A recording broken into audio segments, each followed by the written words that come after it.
In this next video, we are going to be working on our French knots and woven wheel flowers right here. We're going to be starting first with the French knot. So you're going to want color 436, and remember, pull an arm length's worth. Cut that off. And this is three, ooh, my scissors need some sharpening. This is going to be 3 strands. So again, you're going to flatten that tip out a little bit, so you can see all 6 strands, and then you're just going to use your fingertips to separate the 3 and 3 from one another.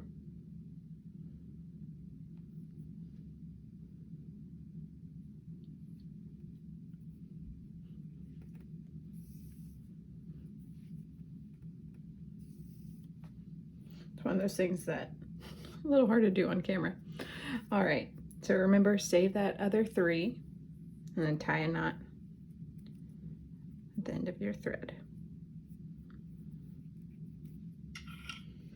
Cut off the excess and thread your needle.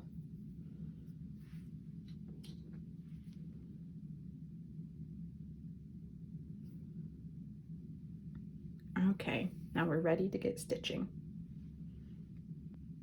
Now for your French knot, I like to start personally right here in the middle of the flower and kind of work my way out. That way it just kind of helps create a little more of an organic look versus something looking more stagnant. So we're going to come up through the back, pull your floss all the way through, and now you're going to hold that floss with your left hand, and with your right hand you're going to put your needle kind of right there in front of the floss. You see that? And then for this French knot, it says here on our stitch guide that we are doing 3 twists.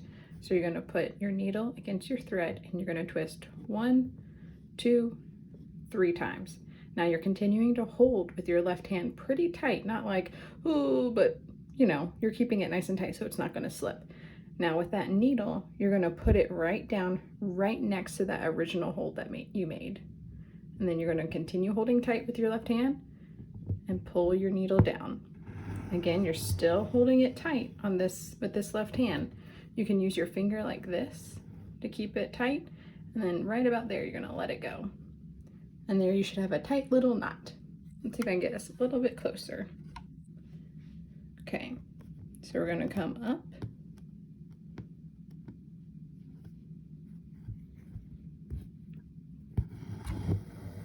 pull your floss all the way through. Sorry, the camera's so close that I'm hitting it with my hand. You're gonna hold that floss with your left hand pretty tight. Get your needle, wrap it 1, 2, 3 times, and then you're gonna put that needle right back down, right next to the hole that you came up from. Continue to hold it tight with your left hand, and then fold it all the way through, continuing to hold it tight. I'm using my finger now, you see there, and then let go.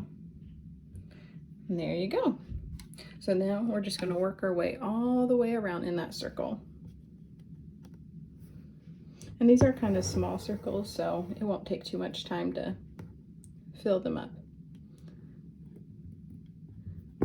Now sometimes when you're making your French knot, oh, I got a knot.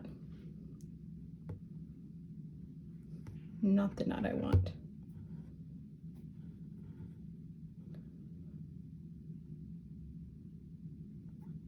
This might be a good lesson, guys. Not the lesson I want to be teaching. Okay, so I got that little knot out, not the knot that I made intentionally, but the knot that is unintentionally. So I'm gonna hold it here with my finger and see if I can fix this. Yeah, it looks like it went back down just fine. Okay, what I was about to say is that sometimes if your knot gets a little loose and there's some extra floss, kind of like it looks a little fluffy, what you can do is bring your needle straight up like this as if you're going to make another stitch very close to the knot that's looking a little fluffy, and then you're going to just kind of tack it down. I don't have a good example to show you at the moment, but you're just kind of helping keep it in place so it doesn't look too overly fluffy.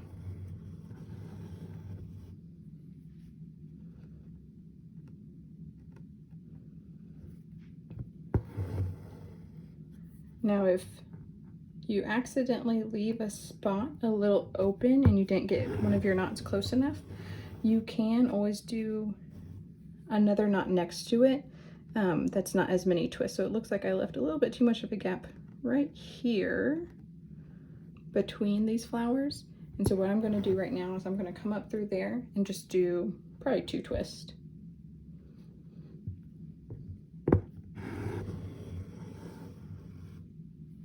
The larger number of twists that you do, the bigger the knot's going to be.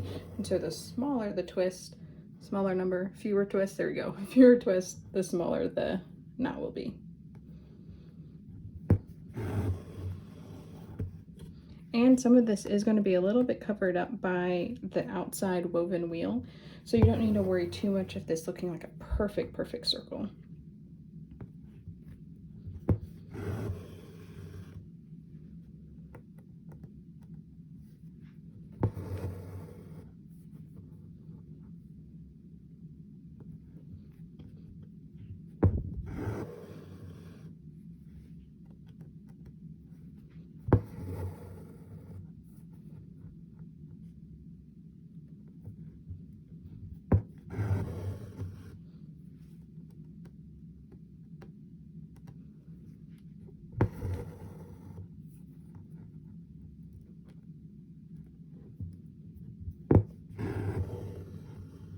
Okay, now I'm going to go ahead and do the rest of the inside of all the woven wheels.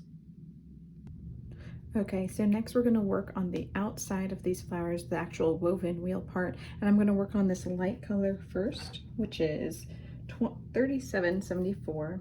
And normally I tell you just pull about an arm's length, but with woven wheels I like to pull about 2, because woven wheels, well, if you do run out of thread, you can tie it off and do some more.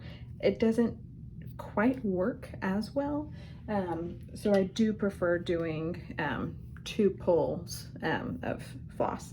Now I realize that I told you when we did the border that the border was the only 6 strands, and it's not.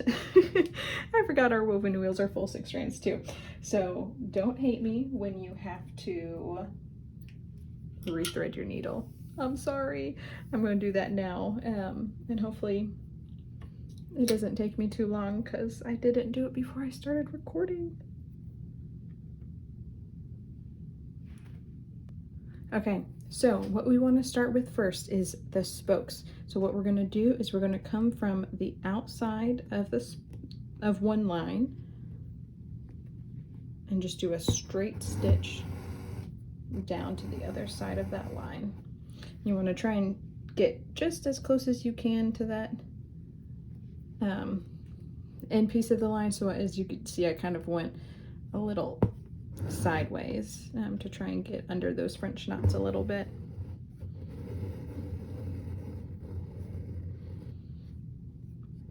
And you want to make sure you're also not pulling these spokes too tight. So I'm going to like leave just a little bit of a gap right there. You can see from your angle a little bit. Let's get a little closer. And that'll just make it easier as you get ready to weave in and out of each of these spokes. So I'm going to continue this on the next side.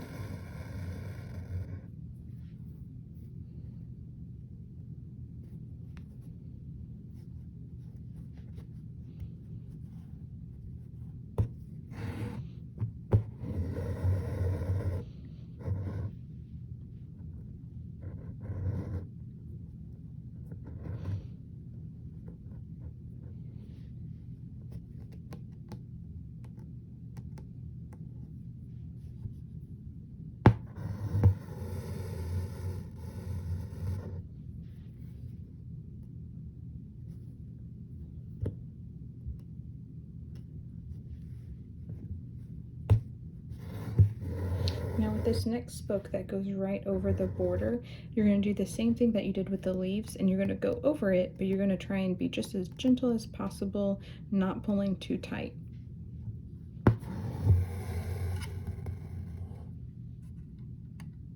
My camera, it gets hit so many times, sorry.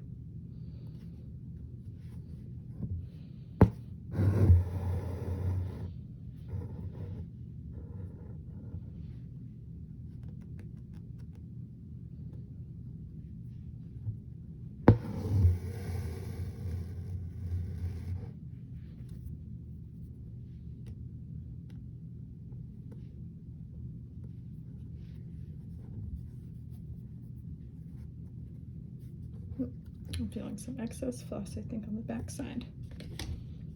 Yep, look at that. I had pulled what I thought was all the way, and I did not.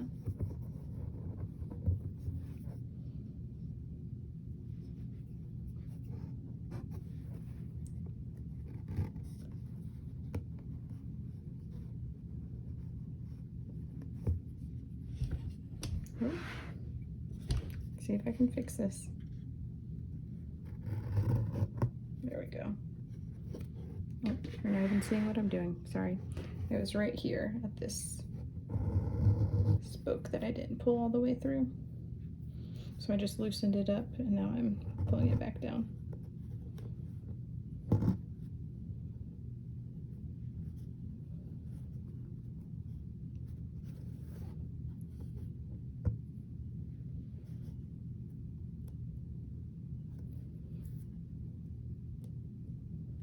Alrighty.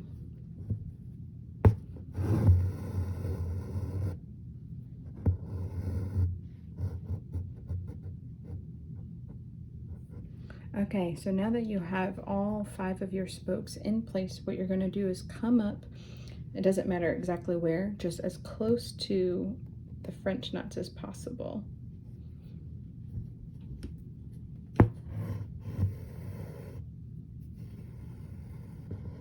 And you're just going to simply go over one spoke, under one spoke, over, under, over, under, over, under, and just keep going around and around and around. Now, if your needle is starting to get in your way, and sometimes when you're kind of trying to slide it under, it'll either hit the fabric, it'll hit in between the floss and pull the floss, and it'll be a pain. So what you can do is turn your needle around and use the eye of your needle and go use it this way. So this first spoke right here, I'm going to go over, and then I'm going to go under this next one. I'm going to just pull it, not too tight, and then over this one, under this one.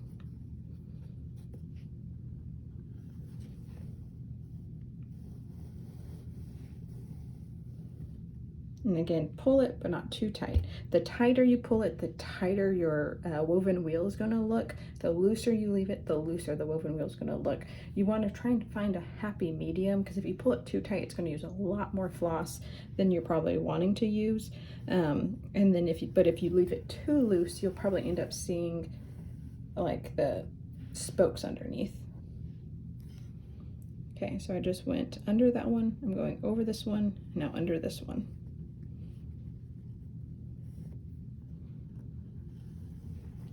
Now this woven wheel is slightly tricky in the fact that it goes over this border, but you just want to go, sorry, again, always hitting. You just want to carefully go over it so you're not making any of your thread go through the border thread. Okay, so over, go under.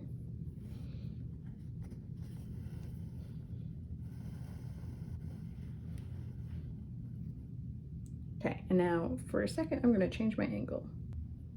Okay, hopefully you can see this a little bit better. It gives me a little more room to see. Okay, so we're going over, under,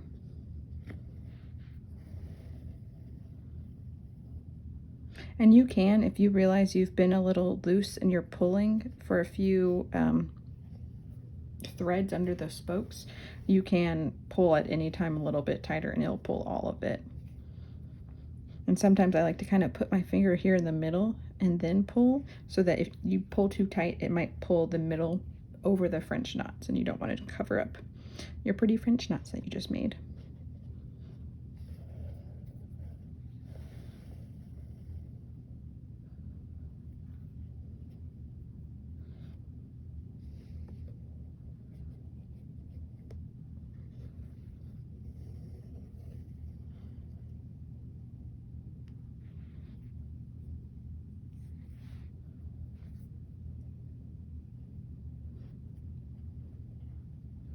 And you're just going to keep doing this, going around and around until you've covered each one of those spokes.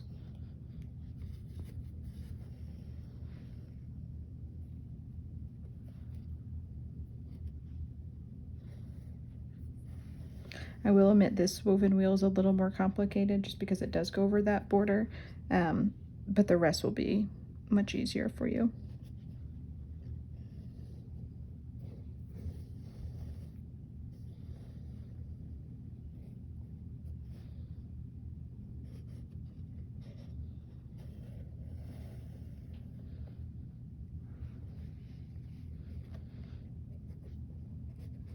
And you can see when I'm going under this spoke that you want to make sure you're going over the border as well. You're not accidentally going under it.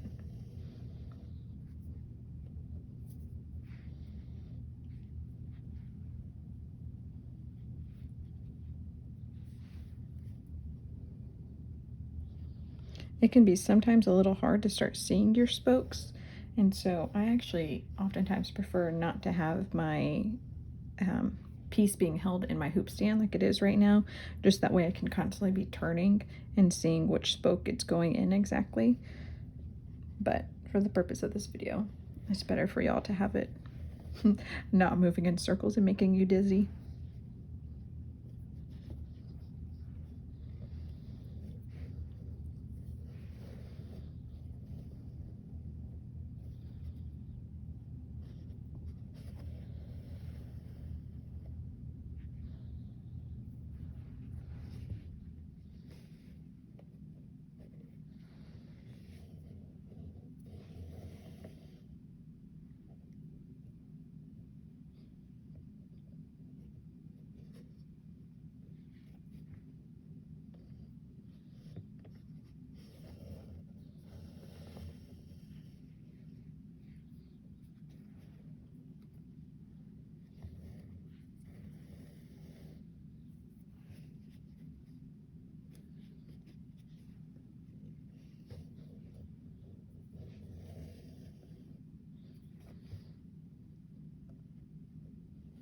And if you, sometimes towards the end of my woven wheel, if I notice one spoke might be hanging out a little more than the others, I might skip going over a certain spoke so that I can go over the spoke that's hanging out a little bit more, if that makes sense.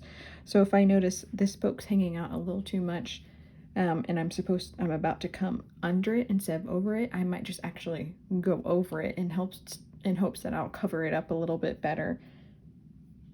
But not necessarily. You can just keep doing the over under with no problem.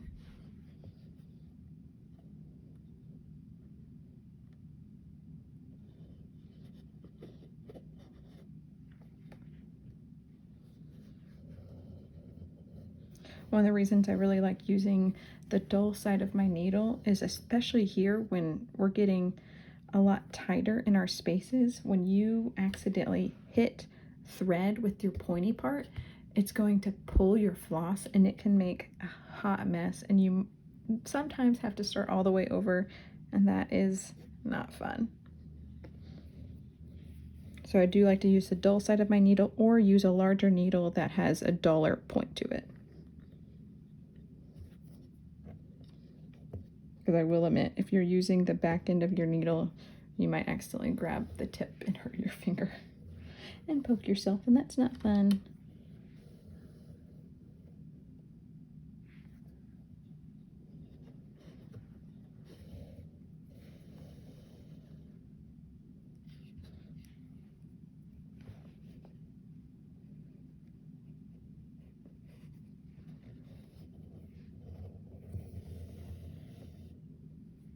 Okay, so I'm getting pretty close to being done here. I'll use my back of the needle again, the non-pointy side, and kind of fluff out my woven wheel a little bit and see if I have more spokes I need to cover or not. And sometimes I'll just try and go until I absolutely can't go anymore, just to make it as fluffy as possible, because I like a good fluffy woven wheel.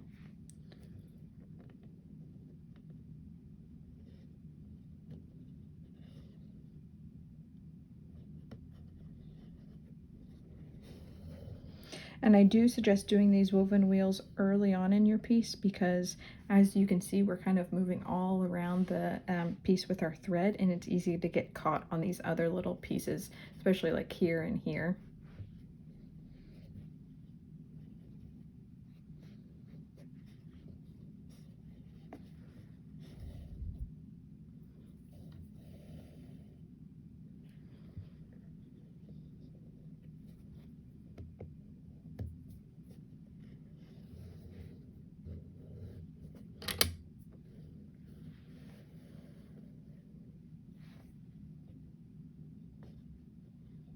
think this is probably going to be about my last time possibly going around.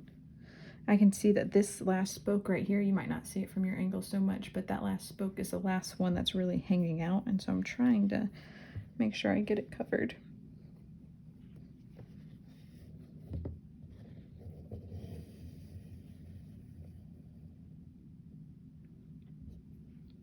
Let's see if that did it.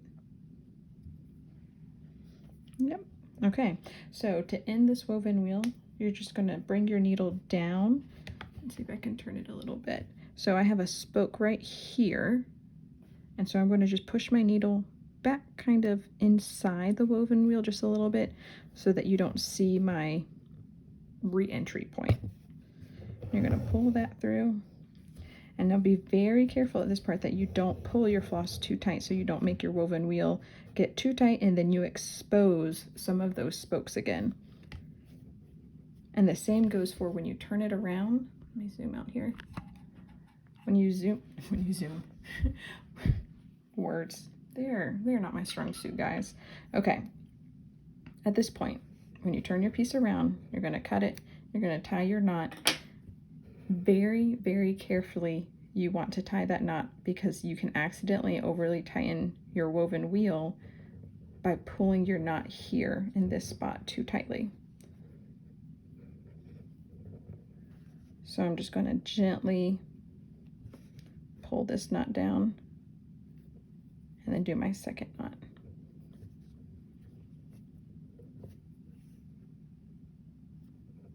And that second knot you can pull a little tighter since that first one's already in place. All right, so now you can go ahead and do this darker pink right here, and then the dark pink up here and light pink right here. And then next I'll show you these single stitch leaves. The next thing we're working on are these single leaf flowers throughout the piece. We'll be using 936 right here and 3 strands. And now this is a fishbone stitch, so we're doing pretty much exactly what we did on these leaves, but on individual leaves. So you're going to start at the top,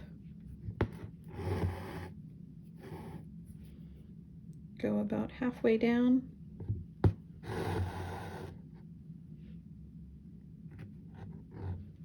and just work your way left to right down the leaf.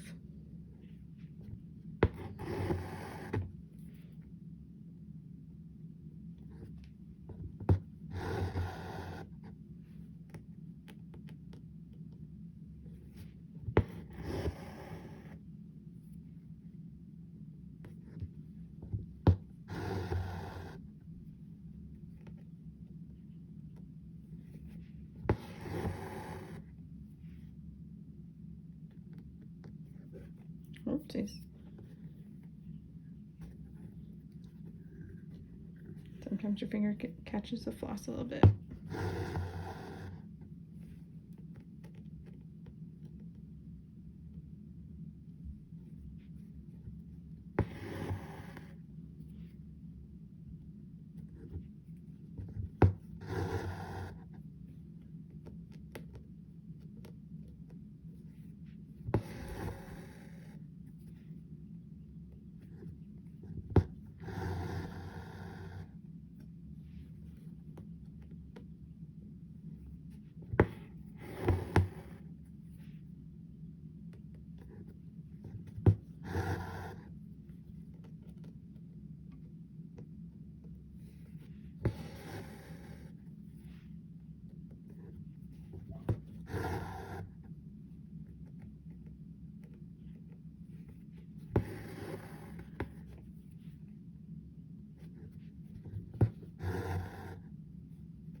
Alright, so as soon as you finish your leaf, all you'll have left is the stem. Now the stem, we are just going to be continuing using our 3 strands, and we're going to be doing a straight stitch. So you don't even have to tie off or anything, just come down here. Now once you finish your leaf, you're going to come up here at the bottom of your stem, and you're just going to bring it right up to the bottom of the leaf.